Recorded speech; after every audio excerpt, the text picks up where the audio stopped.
Well, good evening, everyone.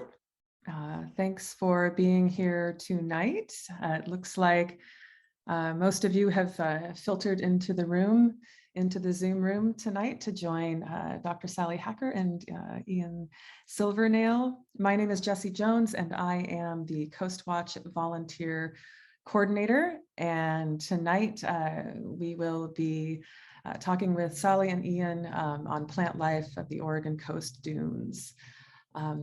Before we get started, I'm going to talk a little bit about Oregon Shores, which is the organization that I work for, CoastWatch, and then I'll give quick bios on these two, and then we will get started. Thank you again for being here. Oregon Shores Conservation Coalition was founded in 1971 to protect the public interest in Oregon's beaches established by the Beach Bill. In Oregon, the beaches belong to the people. Oregon Shores Conservation Coalition serves as a guardian of the public interest for Oregon's coastal region. Oregon Shores is dedicated to preserving the natural communities, ecosystems, and landscapes of the Oregon coast while conserving the public's access.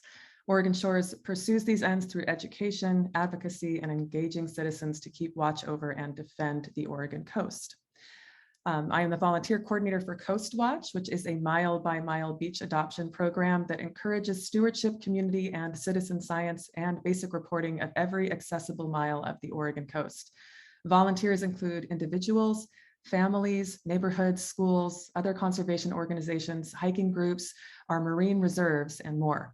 CoastWatch is celebrating 30 years next year in 2023. And if you are interested in adopting a mile and joining the CoastWatch community, please contact me. I will put my email in the chat. So next, we have the bios. Dr. Sally Hacker, I'm really happy to have Sally here. Sally has joined us for a number of our CoastWatch webinars. She has been a faculty member at Oregon State University since 2004. And is a coastal ecologist interested in natural and managed systems and has studied coastal dune ecosystems for over 15 years. Her research explores the interaction between dune grasses and coastal geomorphology and the role of dunes in delivering ecosystem services,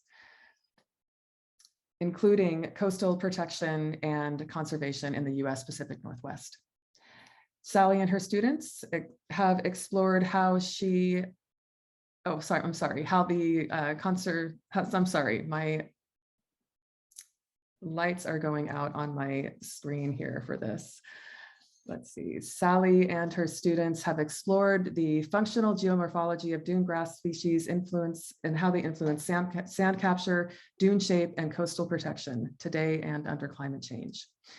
They have studied how species interactions, sand deposition, marine nutrients, hybridization, and warming all affect dune grass production and dune building in field and in experiments. Hacker has collaborated with other coastal scientists around the world to determine the services of coastal ecosystems and their usefulness in coastal management. And next, Ian has worked for over 20 years with nonprofits, governments, and small businesses dedicated to pursuits in botany and native plant horticulture, conservation, ecological education, and sustainable agriculture. He serves as a conservation agronomist with the Natural Resources Conservation Service of the Corvallis Plant Materials Center, working on how to use plants to solve natural resource challenges, propagating and farming native plants for use in ecological restoration, working on soil health-based management for agricultural systems, assessing plants for use in pasture and agroforestry systems, and supporting pollinator resource projects. One project involves figuring out how to grow native dune plants to support restoration work. Ian and his family operate a pasture and forest-based livestock farm in the Coast Range Mountains, where goals include managing for biodiversity and soil health. Experience in conservation and agriculture guides his decision-making wherever he stands. So very happy to have these two here tonight. And I am going to ask if you want to we're going to wait till the end for questions, but you can, as the program goes through tonight, so you don't forget your question, you can put it into the chat. And also at the end, you can raise your hand and we can have a dialogue that way so that we can hear your voice. So I'm going to stop share, and then Sally, you can start. Great, thank you, Jessie. I'm going to share my slides.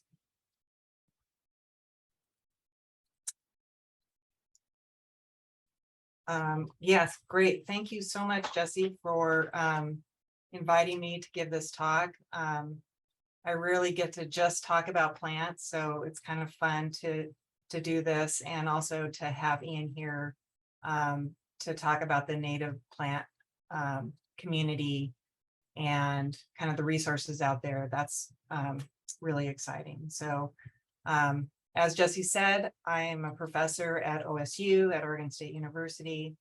A lot of my research is funded by NOAA and Sea Grants. So I just wanted to mention that. And then I will present this first part, which is mostly about kind of what dunes were like in the past, the vegetation was like in the past, and then what happened when we started to introduce beach grasses.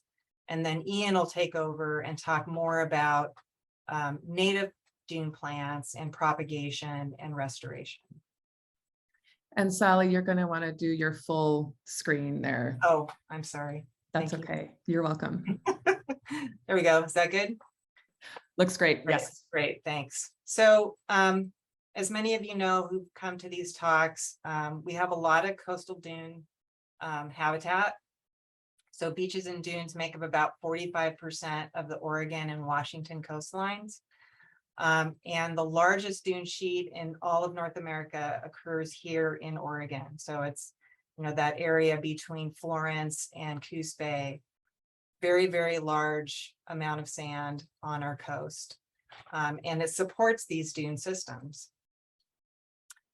And the historical context is that the Pacific Northwest coastal dunes prior to 1900 were very different than they are today. So they were these kind of sparsely vegetated systems, lots of open, shifting sand environments, and plants that were adapted to that kind of, sand scouring and sand inundation sorts of things that were happening then. But little is known about Oregon native dune plant communities, especially prior to a century ago, because they have changed so dramatically in the last 100 years. But we can get some inkling of what these communities used to be like. There are a couple really good sources of information about Pacific Northwest coastal dunes. One was published by William Cooper in 1958, and it's a book entitled Coastal Sand Dunes of Oregon and Washington. So it is what it says. And this was published by the Geological Society of America. And it's this wonderful book that has maps that fold out, and the maps are renderings of all the coastal dunes in Oregon and Washington. So they're historical kind of documents of what the dunes were like, where in some ways where the plant communities were or were not. And so you can, if you read through that and you look at the maps, you can kind of get an idea of what the plant communities used to be like. Another really good source is by Al Wiedemann. It was published in 1984, and it's The Ecology of the Pacific Northwest Coastal Dunes, a community profile. And this was a fisheries and wildlife publication. And it talks about the coastal communities in a lot of detail. So if you're interested, you can actually get this as a PDF online and look at it. There are a lot of photos in there of what dunes used to be like. And there's just a lot of scientific information and natural history information. But what we can gather from these sources is that we had basically, a few native dune grass species. We had a species called Elamis mollis. We still have this species, I should say, or the American dune grass, excuse me. It's also known as Lamus mollis. And then there was sand fescue, which is a kind of a delicate little species that is actually fairly good at capturing sand. So those were the grass species that we had. And then there are a number of herbaceous species that were just a lot more abundant than they are today. One of them was pink sand verbena. There's also a yellow sand verbena, beach pea, seashore lupin, American skyrocket, beach strawberry, beach morning glory. So all these species were really common, and they were fairly good at capturing sand, but did not build the kind of linear foredunes that we see today on our coast. And I think Ian will talk a lot more about these native species. So, as you probably know, in the early 1900s, non-native beach grasses were systematically planted across the entire Pacific coast to stabilize the sand. And what happened was they created these kind of large linear foredunes. So there was a massive transformation of these plant communities from sort of those native plants to now a domination of grasses. And what the grasses are good at doing is kind of being involved in this biophysical feedback between the vegetation and the sand. So what happens is you have, a seedling, let's say a seedling of grass that then captures a little bit of sand, that stimulates it to grow. That captures more, that allows the plant to capture more sand. And so there's this sort of feedback, positive feedback that occurs until you create these kind of large foredunes that are these linear hills of sand that can range from 5 meters to 20 meters tall. We have foredunes that pretty much cover our entire coastline where there's dunes present. So there was this large scale kind of coastscape level transformation of these systems. You can see here on the left a photo of Pacific City in 1930. Lots of sand, not very much vegetation. This was prior to a lot of the invasion of the beach grasses or even the systematic planting of those grasses. You can also see that there aren't very many people that are living on this coastline. And then below that, there's a picture of Pacific City today, or at least 10 years ago. And you can see, lots of development and a lot of green. And that green is all the foredune that has been, developing over those 80 years since the grasses were planted. There's a picture here of Umpqua Dunes. This is an aerial photo, and you can see this is that large dune sheet region of the coast. And you can see the foredune is right next to the shoreline, and then behind that is a system called the deflation plain, which is a kind of wetland, very forested system that results from the capturing of sand by the foredune or the grasses on the foredune. So these, large scale coastscape scale changes because of the planting of these grasses 100 years ago has really kind of shifted the kind of ecosystem services that we rely on the coast. And so what we see is that foredunes actually, can increase coastal resilience because they're capturing sand, creating these foredunes. They serve as barriers from extreme storms, sea level rise, tsunamis. People can build and develop behind foredunes much more easily than if it was a shifting sand environment. It also prevents beach erosion, especially compared to things like seawalls or riprap or that kind of gray infrastructure. And then also these foredunes serve to sequester carbon because there's a lot of carbon that's caught up in the grasses and their roots and the sand that gets deposited around those roots. So that's sort of one kind of ecosystem service that's changed. On the flip side, there's beach grasses can really affect dune conservation and aesthetics. So we've seen declines in some native species, including the western snowy plover, which is listed. And then also declines of native species. So, you know, I think Ian will talk more about that. Native plant species. Ian will talk more about that. There's also been an increase in invasion of other plant species, including Scotch broom. Gorse is a huge problem in Southern Oregon.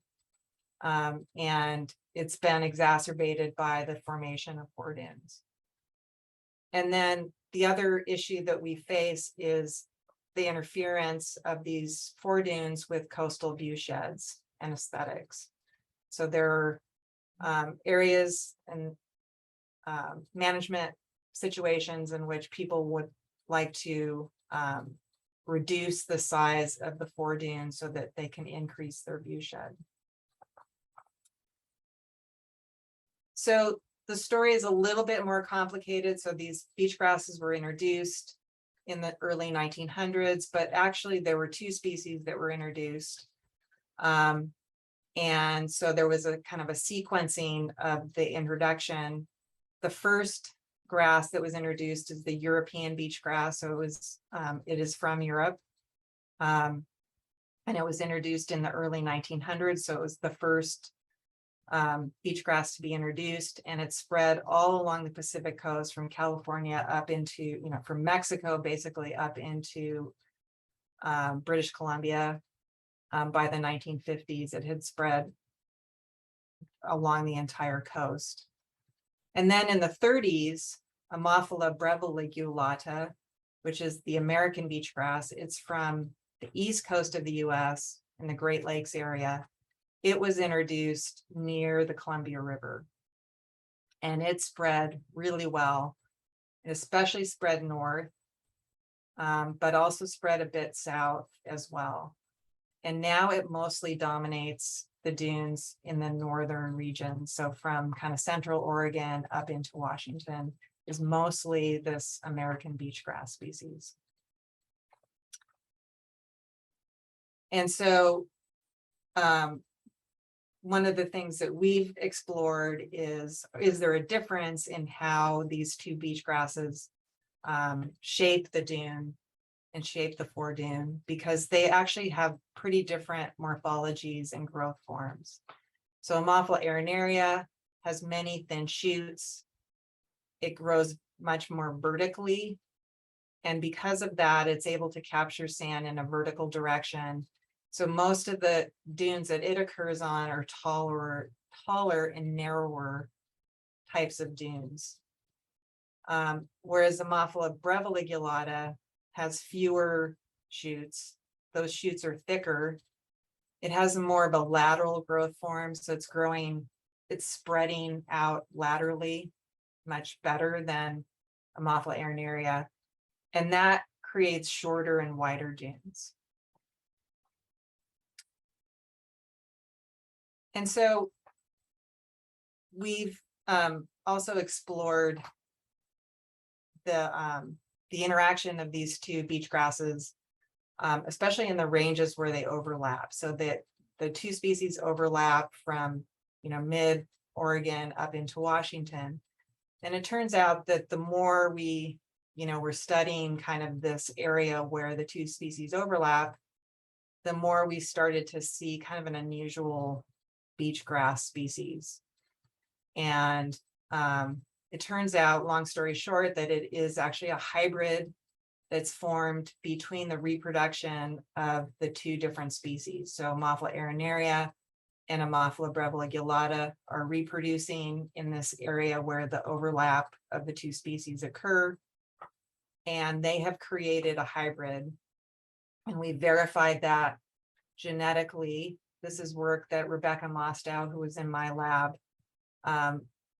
has done, and she's published on this work and shown that, in fact, this is a new species of beach grass. So this is one of the sort of unintended consequences of planting two different species of beach grasses together. And we've gone out there now for the last 5-6 years and started to study this new beach grass species, but then also try to get a handle on how many hybrid individuals there are out there. Initially we found 5 occurrences, and so we didn't know if it was a widespread phenomenon, that this hybridization was occurring over a really large area or a smaller area. It turns out that it is a very common phenomena. In fact, we've up to this point, as of this October, we found 290 individuals of hybrid plants, all from ocean shores down to Pacific City. And you can see some of the distribution on this map here. This map isn't updated. We have even more dots on the map now that we've been searching for a few years. And this work is done by Rebecca Mostow and Risa Askeruth. They're both grad students in my lab. Actually, Rebecca just defended her thesis a month or 2 ago. And this leads me to the community science project that we have with Ocean Shores and CoastWatch, Ocean Shore Conservation Coalition, CoastWatch. We have this partnership that we've formed with CoastWatch, and CoastWatch is helping us try to find more of these beachgrass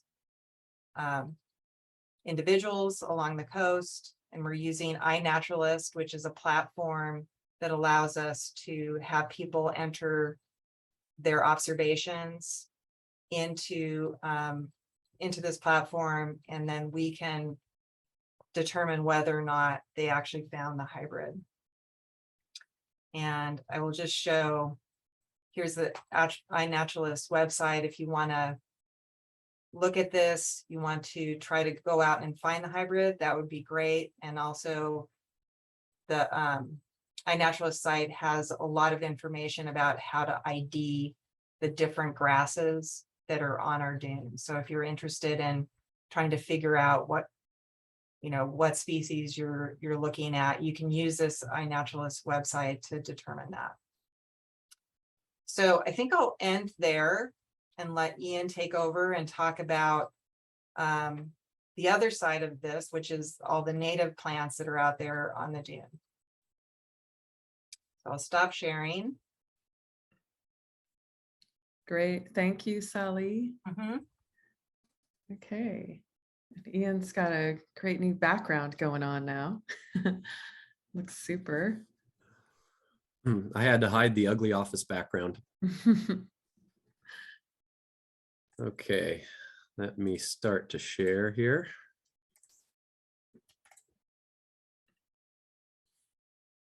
And let me know when that pops up. It's up. Looks good. Okay. All right. So I have some mild connectivity challenges here at the office that I'm in. So let me know if things are poor with my voice connection, and then I'll turn off the video so that we can focus on the sound, which is more important. So glad to be here, folks. And Sally, thank you for that background story that really helps set the stage for how we look forward with native plants in the dunes, and some of the existing questions that we have about how to be successful with ecological restoration in this habitat, and what some of the limitations are. So I work with the NRCS, the Natural Resources Conservation Service, based in Corvallis, not on the coast. I'm at the Plant Materials Center, which is it's essentially a experimental farm, a research farm. And our job is to engage in helping to better understand how to use vegetation in a variety of different natural resource scenarios. An area that we work quite frequently is with native plants, and just trying to figure out the basics of how to grow, how to germinate, how to container propagate, how to produce more seed of, how to be successful in ecological restoration with native plants. So the dune ecosystem sort of arose in interest for me as I was engaged in doing coastal meadow restoration for a number of years, and started to engage more with the dune system and started to learn how practically we lack a lot of the resources to move forward with revegetation in this habitat. So the background on this, if one wants to perform ecological creation and revegetation, that's going to, at its most basic level, require some native plant materials. You need seeds, you need plants if you want to do revegetation. So if you take a look around and look at commercial nurseries and seed producers and things like that, there's next to zero commercial availability of native plants for the dunes. You can find a little bit of the American dune grass, Lamus mollis. Here and there, you can find representatives of the dune flora that also cross into other habitats. So they're a bit more generalist. But when it comes to attempting to perform a diversified native plant revegetation project on a dune, it would be really tough to do. Those resources are just not available. You look a little bit deeper and asks, well, why is that those resources aren't available? Variety of reasons. One of them is just that formalized knowledge about how to do the basics, how to germinate and grow these plants is a bit lacking. Now, I'm quite certain many people have messed around with a number of these species in their gardens on the coast and had fun learning about how to be able to grow them. But as far as accessible information goes, information that can get into the hands of a nursery practitioner or a native seed grower, a lot of that information is not readily accessible and available. And then take that next step and say, well, let's assume we can get all these plants. How do we effectively revegetate dunes with native species? And we'll find that there is a significant lack of practice of that in Oregon. So there's places to draw information from and some practice in Oregon. One of our goals here is to really partner with land management groups on the coast and really focus on what we're good at the Plant Materials Center, which is basically playing around with native plants and trying to figure out how to make them work. So I'm going to walk you through a bunch of the native plants and tell stories and look at fun pictures and things like that. But I want to do it within the context of this project that we're working on developing native plant materials to support restoration in this habitat. And so this really all fits within that context for me. So when I look at native plants, one of the things that gets me excited is, ooh, I wonder how you grow that. I wonder how I'd make more of those plants. And we're applying that in the dune environment here, and there's a lot of sort of frontier opportunity with formalizing knowledge about this stuff. So this is essentially a flow through the process that we're engaged in, and we're in various stages of this process for different species. So for some species, we've got a good sense for how to propagate and how to produce seed, and it's a matter of trying it out in a dune environment and putting seeds and plants out and seeing what works. In others, we're still looking to identify good remnant populations that are out there that can be utilized for seed collection. So this is the essential flow here, where we're identifying these populations and looking to piece together enough native populations of a suite of native species so that we can collect ample seed to be able to work with. Now, some species are relatively common still, others are exceedingly rare, and that adds a challenge to collecting enough propagules. So next stage after identifying those locations, collect some seeds, and in some cases we're collecting other propagules. This may be root cuttings, this may be stem cuttings. It depends on the plant itself and how it reproduces. Bring those materials back to where we're at and work on determining germination requirements. And unlike a lot of, say, garden vegetables, a lot of native plants have special requirements for germination. The seeds are essentially sleeping and need to be woken up with more than just being soaked with water. Now, some of the species, it's as simple as water and a little bit of warmth. Others, it's a bit more complicated. And so we're working to figure out some of those details so that we can then have plants to work with. So we work on determining germination requirements, then work on determining how do you produce plants in pots?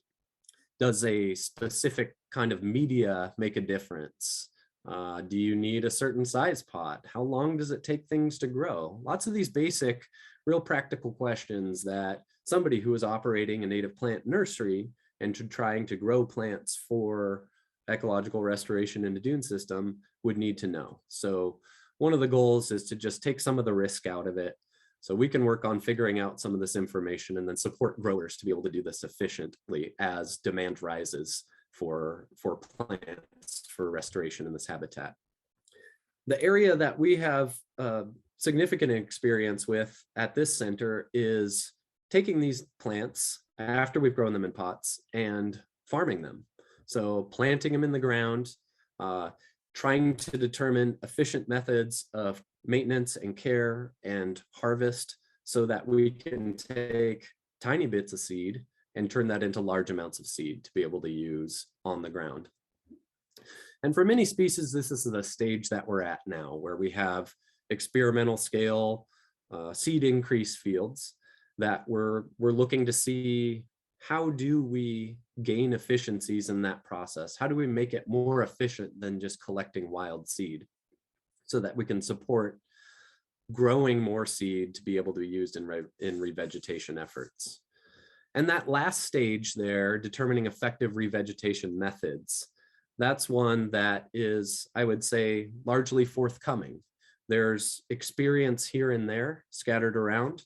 We're excited to move forward and partner with some of the main public land management agencies in the state, the Oregon Parks and Recreation Department, the Siuslaw National Forest, and work on designing introduction processes that can help us determine what are the best methods. And one of those questions is plant form. Is seed a better choice, or are container plants a better choice? And a lot of that comes down to a species specific question, the scale of the restoration project we're looking at, et cetera.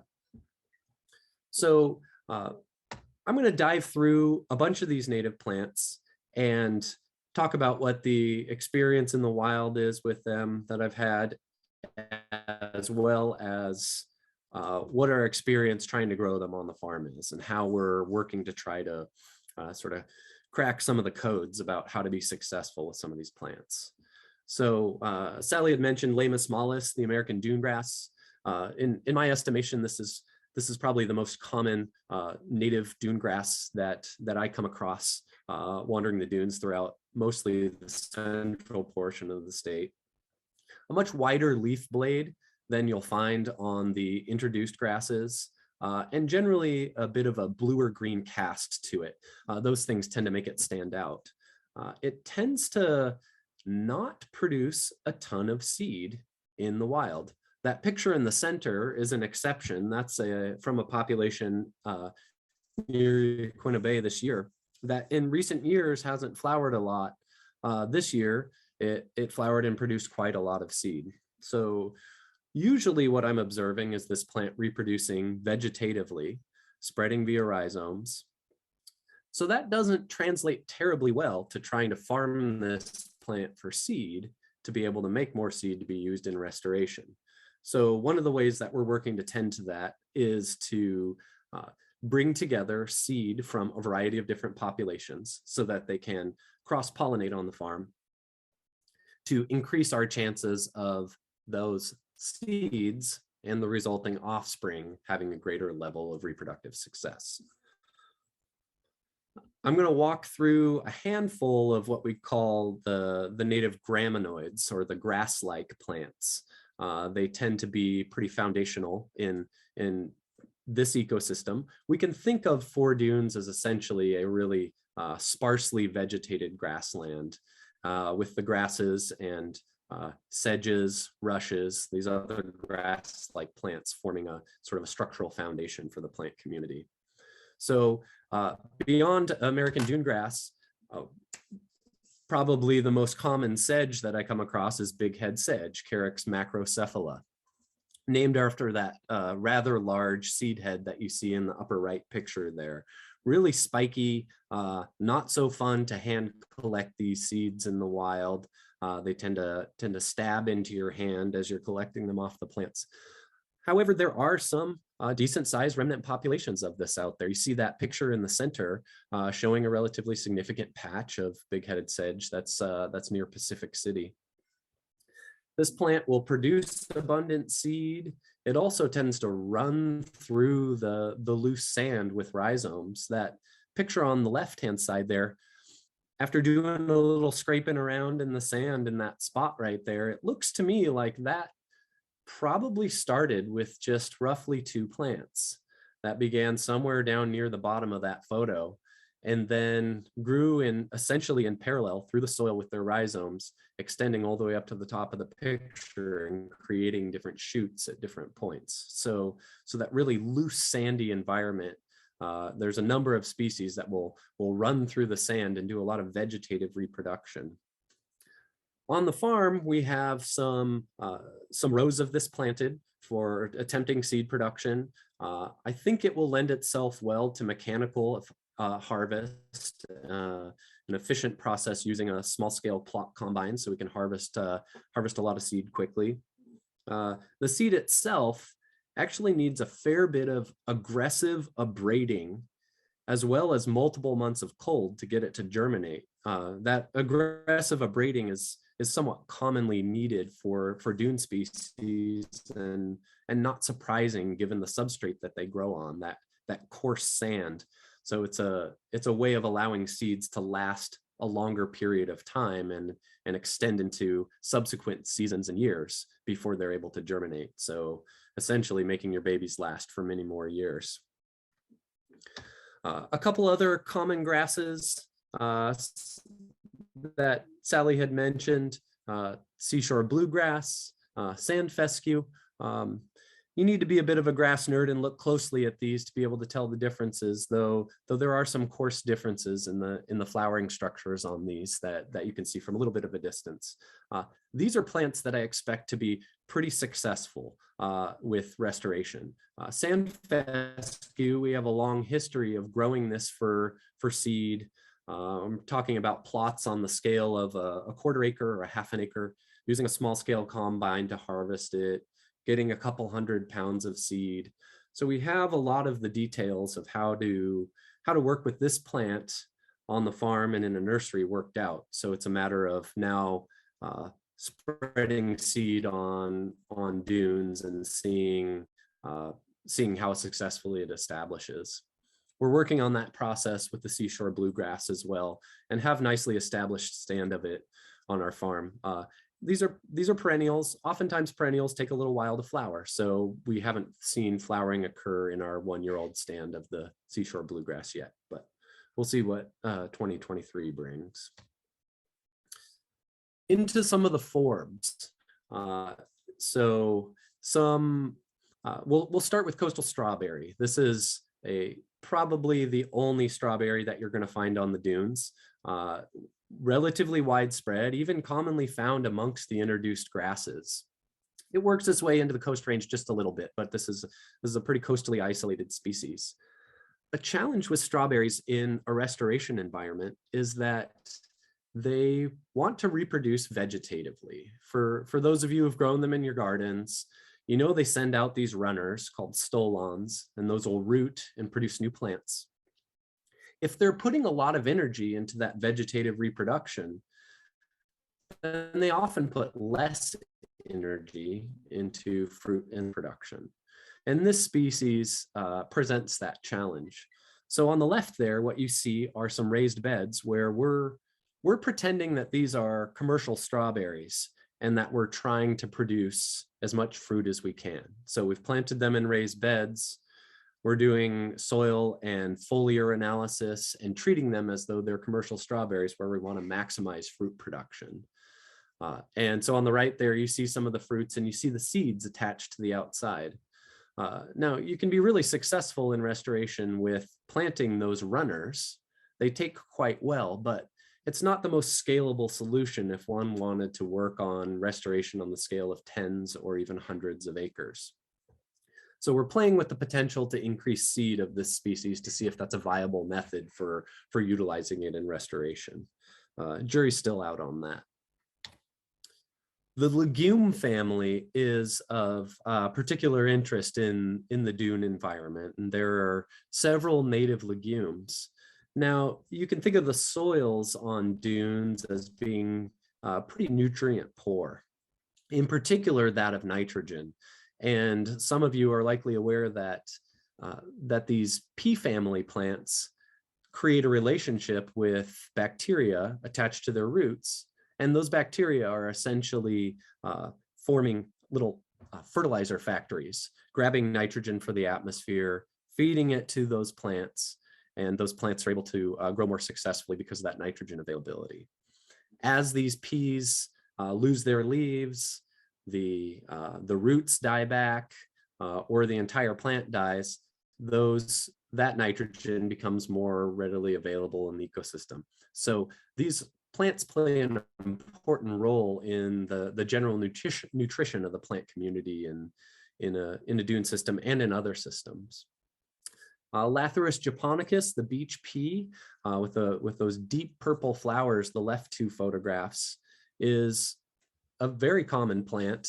I commonly find it associated with the American dune grass, in particular on the lee or backside of a foredune.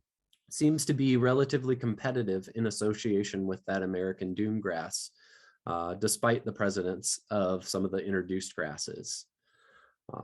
It's pretty common on the central coast and becomes less common as you head further south in Oregon.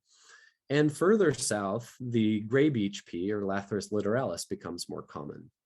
Pretty easily differentiated by the foliage differences. The Lathyrus littoralis is sort of a sage green color and a bit fuzzy, got different colored flowers. I'm having trouble finding a lot of seed of the Lathyrus littoralis. And it's got a characteristic that makes that a bit challenging, and challenging when you translate it to a seed production environment.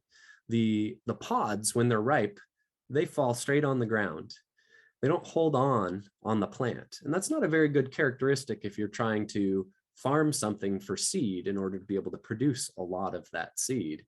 That tends to be a characteristic that is selected against for plants in a farm environment. Since we're trying to work with native plants in a farm environment, we're not doing selections for anything like that. So this is a challenging characteristic and something that we have to learn to work with so that we can harvest ripe seed. Also finding a lot of the seed to be predated upon. And you can see those pods in the bottom there that are full of insect frass, and the seeds themselves have been consumed.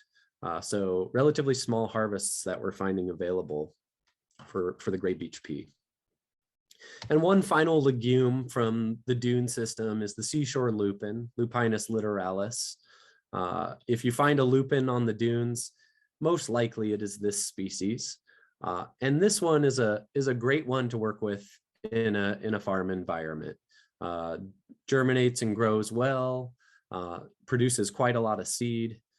Pollinators love this plant, and I often find them loaded with bumblebees when out on the dunes on the coast. But one challenge for producing seed of this plant is that the pods themselves explode and fling their seed about when the seed is ripe. So we have to use perfectly timed harvest to maximize the amount of seed that we can get from it. It's difficult to do in the wild because things can go from green pod to shattered and exploding of pods in a matter of a day if the weather is appropriate for it. There's also a number of aster family species that are relatively common in the dunes still.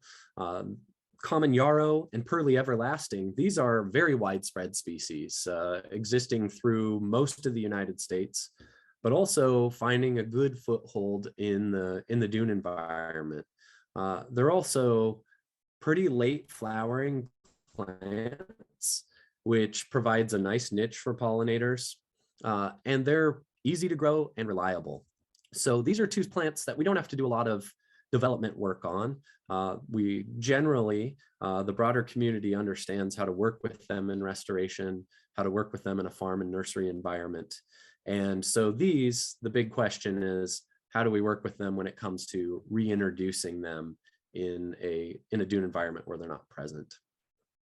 Dune tansy on the left is more dune specific, or at least coastally specific, but the Corvallis Plant Materials Center has a history of producing seed of this species. So we have some of those kinks worked out too, and it's time to play with introducing seed and container plants in a dune restoration site and seeing what leads to the greater establishment and efficiencies. A couple of pretty interesting plants in the carrot family that you'll find on dunes as well. The angelicas. So we have Angelica lucida, Angelica hendersonii. These plants can be insect circuses. They can just be absolutely loaded with a really neat diversity of things. On this particular day, in the picture on the left with the CoastWatch plant, we saw easily 10 different kinds of insects hanging out on one group of flowers there on that flowering structure is called an inflorescence, just loaded with beetles and ants and multiple kinds of wasps and bumblebees, butterflies, as shown in the picture in the center. Those are anise swallowtail caterpillars. And Henderson's Angelica is no different, often a favorite of a large suite of insects as well. They can be told apart by a hairy underside to the leaf on Henderson's Angelica. So you can use the Henderson's hairy mnemonic device, or you can think of the ridiculous movie Harry and the Hendersons to remember that Henderson's is hairy and the other one isn't. But these are two great pollinator and more broadly insect attractors from the dunes. Kind of tough to work with though in a farm environment. They actually have very short-lived seed that essentially you harvest one year, should be sown that fall. So that presents some challenges in terms of growing and bulking seed to be used in a restoration project. Also in the carrot family is this cool guy, the beach silvertop. Similar structures to those Angelica as found throughout that carrot family, but much shorter in stature. Also of interest to a variety of insects though. I've observed the various instars of the anise swallowtail caterpillars consuming the foliage of this plant as well. And similar to the Angelicas, a bit challenging when it comes to germination. A lot of these species in the carrot family, and these three in particular, they require a complicated process of warm and then cold temperatures and then warm temperatures again to really maximize germination potential. And that can be a bit challenging to replicate in a restoration environment. Onto a favorite of many of you out there, I imagine, Abronia latifolia, the yellow sand verbena. This is a plant of what we call the strand environment. So essentially the area on the foredune closest to the water. A very low growing plant, a favorite of bumblebees, succulent when you touch the leaves. It's a complete pain to try to farm this plant though. We've found it to essentially die in our soils here. Not at all happy with the inland soils. The fruits themselves, or the fruiting structures themselves, tend to essentially fall apart and spread over on the sand when they're ripe. So that picture in the center, what you see scattered about on the sand are the fruits of this plant. So seed collection in the wild, I often find, requires essentially sifting those out of the sand. I'm realizing something that I should have mentioned earlier is why we're trying to grow these things in Corvallis when these are largely dune plants. something in response to that is that a lot of these species are relatively adaptable. And so we're finding them to grow just fine in our soils here. But the big reason for it really is that the infrastructure, the commercial infrastructure for producing native seed to support the restoration industry essentially is not so much based on the coast in a sandy substrate, but largely based on farms more inland on more developed soils. So the more species that we can learn that produce well on these inland, more developed soils, the better that we're going to be able to sort of fit these protocols into the existing industry so that demand can be met. Some plants, they're not going to fit into that though, and are going to require a unique solution, either more of the coastal climate or the sandy substrate. And I think Abronia is one of those species that is going to need more unique solutions to be able to produce enough plant materials to support the demand out there if dune restoration expands. A couple of other plants that we're finding challenging, sandmat. This is the bane of existence of coastal dog walkers. The fruits on this plant have big spines that'll just stab into and get caught in dogs' paws. I've had them in my own bare feet, stuck in the bottom of my shoes. So those spines are a bit of a pain when it comes to trying to farm this plant for seed. That said, it grows rather responsively and is doing well here, but the plant is only about a couple of inches high. So that makes it so that it doesn't do terribly well with any kind of mechanical harvest process. So really what we're looking at is, can we get around those pain in the butt spiny fruits that this plant makes and harvest seed from the plant by cutting the entire plant back? And we're doing that in the farm environment and trying to see if we can maintain yields over time with that harvest method. So gaining some efficiency, not a mechanical harvest efficiency, but some efficiency. Beach morning glory.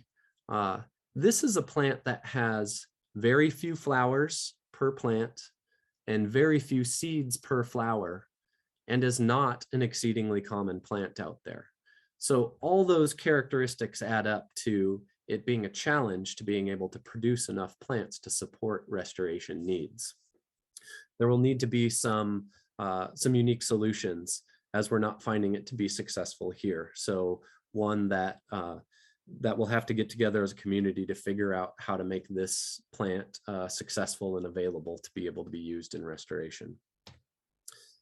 And one more that I think is really worth mentioning, another strand plant that you'll find closest to the water on the lower edge of the foredunes is the seaside sand plant, Honkenia, also a succulent plant like the verbena.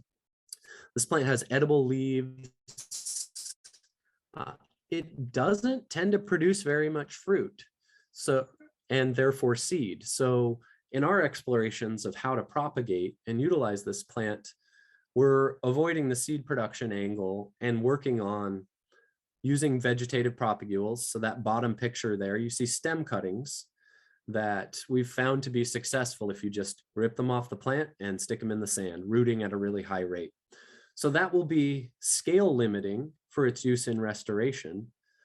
It's hard to stick in enough cuttings to cover 50 acres, but nonetheless a successful method for being able to propagate a plant that seems unwilling to produce a lot of seeds successfully. And perhaps a method that will become necessary with more species as well. So sea rockets have come up in discussion about dune flora.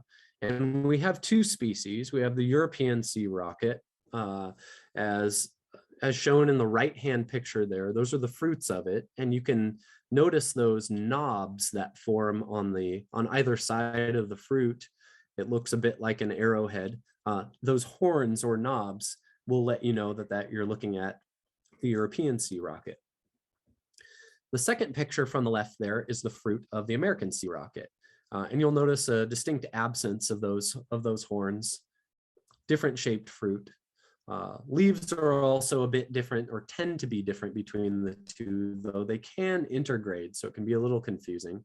But the third photo there, you have European sea rocket in the middle with those more deeply lobed leaves. And then the two smaller plants on the bottom and the top are the American sea rocket. So as best I can tell, and certainly open to correction on this, but there is some question as to whether or not American sea rocket is native to the West Coast. This comes largely from piecing together herbarium records, where there is a lack of records of American sea rocket up until the late 1800s. After that, it shows up in the flora. Now, that could be because nobody collected it, but there were other collections from the dune environment prior to that. It's known to be native to the East Coast and the Great Lakes. So there's a bit of a question about the nativity, which is an interesting piece to play with in this process when considering doing native plant restoration. And then I should mention that there are some rare species that occur in the dune environment. Pink sand verbena has received a fair bit of attention from the Forest Service and some other partners, attempting to spread its seed throughout a number of different dune sites to continue to propagate this plant. Silvery facilia in the middle, like pink sand verbena, is also listed by the state of Oregon, and so that's receiving some attention. So we're not working directly on this species. And then on the far right, seaside gilia, that gorgeous little thing that is a exceedingly uncommon species, becomes more common as you go into Southern Oregon, but still very uncommon. I'm excited that we have a seed collection of it this year and are going to start working with its propagation needs. Generally, rare plants tend to be introduced later in the process and restoration project, once you have a good sense for common species establishment, weed control, etc. But it's always nice icing on the cake of a restoration project to add rare species in there. So I reached out to a couple of folks who are representatives of our public land management agencies who are doing dune restoration. Armand, I saw you were on the call. Armand is a restoration botanist with the Siuslaw National Forest. And so he sent me some thoughts about current restoration work that they're doing, and essentially a context into which in the future some of these plant materials that we're working on developing can fit. And so in 2022, Armand's been working actively on about 1,000 acres of various weed treatments, including European beachgrass herbicide applications, pine tree and broom and gorse cutting. That upper photograph there was something he sent on, and that kind of bluish cast that you can see is a result of herbicide applications on European beachgrass. So this is down towards the Florence area, areas that are pretty significantly invaded with the European beachgrass. He mentioned that they're often finding native plants to recruit in the absence of those weeds after the weed treatments, which is really exciting that there can be, in some cases, persistent seed banks. We'll be partnering with Armand and the Siuslaw National Forest in the coming years to do native plant introductions to see if we can enhance these restoration efforts. And then lastly, state parks is most of their dune restoration work is associated with increasing snowy plover habitat. And that largely involves bulldozing a foredune and removing the introduced beach grasses to create essentially more desirable terrain for those endangered snowy plovers to inhabit. So this photograph that you see on the bottom is from Nehalem Bay State Park, in an area where the project that Sally mentioned is occurring pretty quickly after bulldozing. The plovers occupied this area. So we're looking forward to partnering with state parks in the coming years on revegetation aspects of some of their efforts. So I wanted to provide those for essentially context into which this development of native plant materials can be applied over the coming years. And with that, I just want to offer my contact information if anybody wants to reach out and talk about this topic. There's my email address, so please do so. And I'll leave it there and kick it back to you, Jesse. Great. Thanks so much, Ian. And thank you, Sally. I have a number of questions, but I'm going to let our guests here tonight, our attendees, we have some questions in the Q&A, and then I think I saw a raised hand. And so Sally, if you want to start your video, we can all get back on here again. And I think I saw, was it Bob? Bob raised his hand, but it looks like Bob may have left. Okay, so we'll go to the Q&A now. Okay. Jesse, can you turn my video on? Oh, yes. I think. Sorry, Sally. Hang on a Okay. second here. Okay. All right. Asking to start your video. Great. Super. All right. So the first question, I'm curious if plants grown inland in soil could have a difficult time adjusting to being moved to a coastal dune sand environment. You may have answered that already, but go ahead. I think, Ian, that might be for you. I'm sorry, I missed a portion of that. Can you restate that, Jesse? I'm curious if plants grown inland in soil could have a difficult time adjusting to being moved to a coastal dune sand environment. Yeah, important, definitely an important question. So the idea would not be to move plants from inland to a coastal dune environment, but to harvest seed off of those plants from essentially a single generation, and then utilize that seed in a sandy environment. So that's a generally accepted practice in native plant seed production, that you can go at least a generation, if not a couple of generations in a farm environment, and not risk selecting for characteristics that don't translate well to the restoration site itself. So the idea would be just moving the seed. Okay. Thanks. And thanks for your question. Sea rockets, this is from Michelle. Do the American and European compete? What's consensus on restoring American sea rocket on our Oregon dunes? Yeah, I don't know if there is a consensus. Sally, do you have thoughts on that? Yeah, I do see it intermixed, up and down the coast, so it kind of co-occurs together. Yeah, there's no consensus. Beyond keep coming across a sorry to interrupt there. I keep coming across an interesting study that suggests that with the I believe it was on the American sea rocket, that plants will respond with more aggressive growth characteristics when growing adjacent to other plants, other sea rocket plants that are not their kin. So there's some ability to quote unquote recognize that a adjacent plant is the offspring or not. I thought that was a really fascinating characteristic. Yeah, that's really interesting. I see a lot of sea rocket here on the North Coast, both varieties. They seem to grow at the foot of the foredune a lot of the time, near the peas. And they spread out closer toward the water than almost any other plant does, at least here on the North Coast. I mean, not toward, well, but in the direction of west, like you'll find them further away from the American and European beach grasses than anything else. Yep. Up here. Any restoration action with kinnikinnick?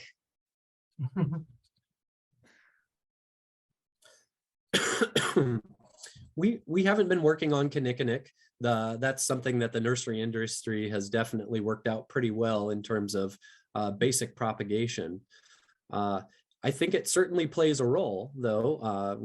It's definitely a host for a rare butterfly on the coast, and slightly inland from the foredune, you just barely on the lee side, you definitely see it playing a role in stabilization. It's not known to be a good seed reproducer, so that creates some scale limitations for its use in restoration. But I think that's an important note to thank you for reminding me of that species. I think it should play a role in container introductions, at least on the lee side of dunes in a restoration project.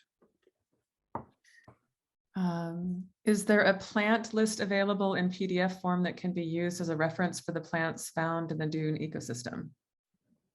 It's a great question. I think there's the one that I mentioned, Al Wiedemann's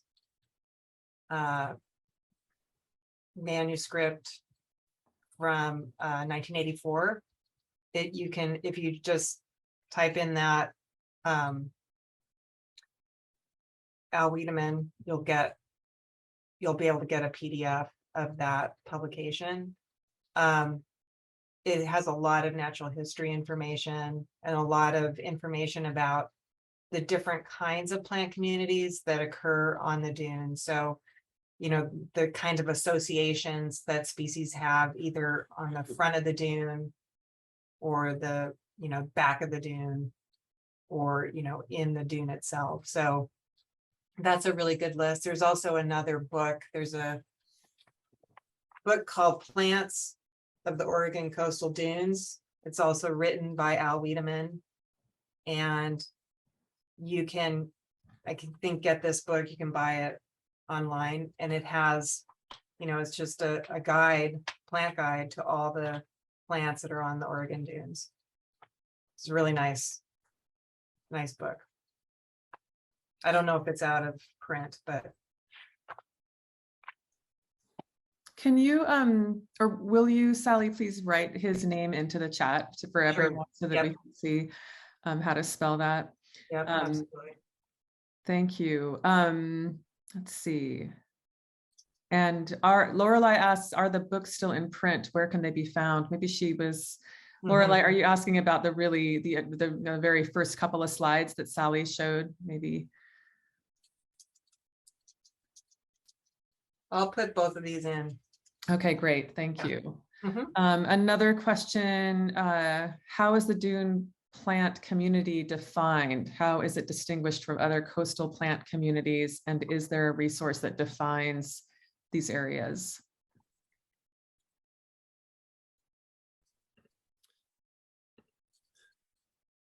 I suppose I would just suggest the resources that Sally brought up as being foundational for that Okay. definition. So those same books, great. Thank you for putting those in the chat. Yeah. Let's see. If we are unable to stop the spread of European beachgrass in many areas, what sort of habitat do you anticipate to have available for planting native plants from your nurseries? Yeah, I think that's an important question. It's important to realize the limitations that ecological restoration and revegetation with native plants have in the face of such aggressive introduced species. So I think it's unreasonable to think that we would restore the entire coastline and rid ourselves of these introduced grasses. But I do think it's reasonable to think that there can be targeted locations that are chosen for whatever reason. Maybe they already have some higher ecological value. They're in a location where alteration of the dune environment and the ecological services that the native plants could provide in that location would make sense for that particular location. Areas that overlap, say, with plover habitat, et cetera. So I think that we, like with any ecological restoration, sort of choose the high value locations and work outward from there. And truth be told, there's a number of locations where efforts to restore with native plants will likely not occur. Right. And perhaps shouldn't for some reasons. Yeah. One question that I have is I've taken part in some volunteer removals down just south of Oregon border in the Tolowa Dunes, and they've done a lot of major removal, mostly hand, some machinery. I think some machinery, but a lot of hand removal. And what I found fascinating about dune plants is that like you mentioned it, there's sleeping seeds, right? And so some of these plants, like I think the silvery Phacelia, started coming back. Like they weren't even doing a lot of planting. Things started coming back after sleeping for who knows how long. And I'm curious how much of that is being considered. So are these what you're growing aren't exactly supplemental plants, but are they a part of the process? Are you also considering that with some removal, or is what you were presenting tonight, is that mostly in kind of these bare dune areas where the sleeping seeds aren't occurring? Yeah, so I think it's going to have variable application based on the site itself. So certainly those stories are out there and those practices are out there where, and Armin from the Siuslaw National Forest mentioned that to me, that they're finding some natives to recruit upon removal of the weedy species. That's been their experience in the Lanphier dunes in the Humboldt Bay National Wildlife Refuge in Northern California, which is far and away the most magical dune environment and highest native diversity dune environment I've ever set foot in, where removal it's almost in its primordial state, where they were able to remove relatively small, although still large effort, but in the broad scale, relatively small amounts of these introduced grasses, and the natives have recruited. So it's going to be variable by site. Right. And it's going to be variable by species. And in some cases, certain species may recruit and then there will be on their own. And then a goal could be set for a project to further enhance and further diversify by adding in nursery stock or farm grown seed to further diversify that site. I think it'll really come down to project goals. And in some cases, there may be start over efforts as well that require that entire suite. Okay. Thank you. John has a question for Ian. What could we Coast Watchers do to help your efforts? Thanks, John. Appreciate that, John. One thing that I think would be really helpful, a specific area that I would like some support in, is finding populations of some of these native species in certain regions of the coast. Being based in Corvallis, and I live kind of halfway between Corvallis and Newport, so I get to the Central Coast area with some ease and frequency. But say areas, I want to make sure we represent the Southern Coast a little bit better. There's some other species that aren't as present or aren't present at all on the Central Coast. So support with some seed collection in the Southern Coast region would be really valuable, and I'd encourage anybody who wanted to engage in that to reach out to me. I'll put my email in the chat again here so that anybody who had interest in that could reach out. That would be a great way to be able to coordinate with those of you in the community. Great, thanks, Ian. And that was a great question from John, and I was taking notes during both the presentations tonight. We do, of course, Coast Watchers, and I think John may have been in a training, but a number of you have been at the trainings for the field trainings for hunting for the hybrid beachgrass, and so that will be happening again this summer. And we will be having more trainings. I know a number of Coast Watchers now can actually identify these and can probably lead some trainings too. Another thought that I had was in our Coast Watch form, we don't really have a section for dune plants, and it would be neat to include that. We are in the process of updating our Coast Watch report form, so it would be great to include some dunes. And if you are finding those species, to note what you're seeing, note what you're seeing in the dunes. And yeah, for those of us that are on the South Coast, definitely contact Ian if there's some seed collection opportunities. That's really pretty exciting. Okay, so we have a couple more questions. It's great that you're all still here. Might as well a few more questions here, and then we'll let folks go. Carrie asks, when foredunes are removed to improve the visual corridor, they are replanted with the beachgrass. Which species is this typically, and would you advocate for a requirement to increase the diversity? It's a great question. Yeah, that's a really important management problem that is occurring right now. Yeah, the policy is to replant with whatever invasive grass is present. So it could be Ammophila arenaria, Ammophila breviligulata, but there's no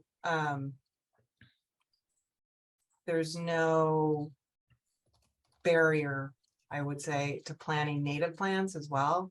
The only barrier is, obviously getting the seed and having the planting material. So it's, it's a bit of a chicken and egg kind of thing where we need more plant material, but we don't have it, but we need it. So I think there's we've been through a lot of management policies and decisions that are kind of in flux right now, especially on what to do with graded dunes. It's an important conversation. Yeah.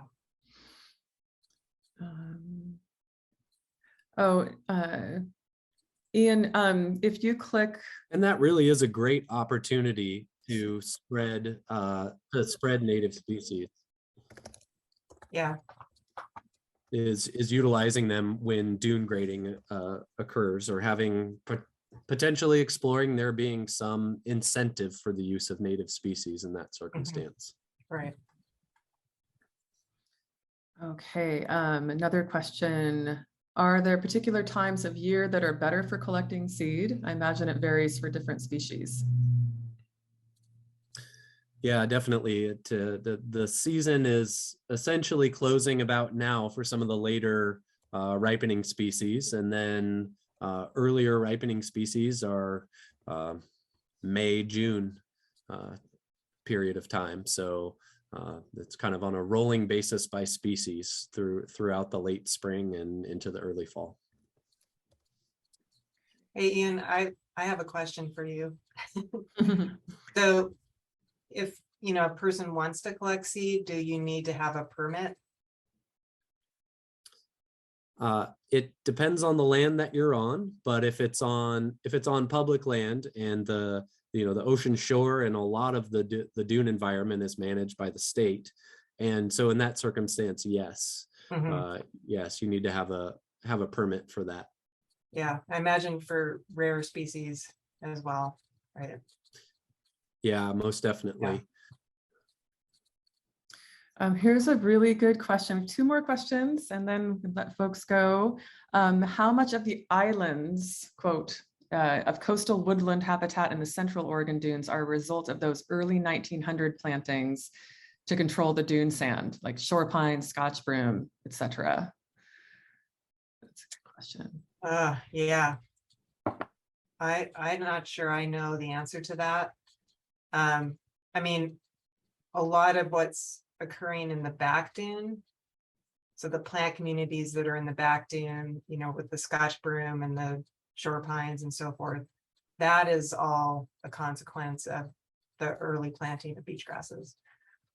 But those islands, I'm thinking of these big dune sheets, that you can walk across, and they're islands of Doug fir and so forth. I think those have been there for a long time.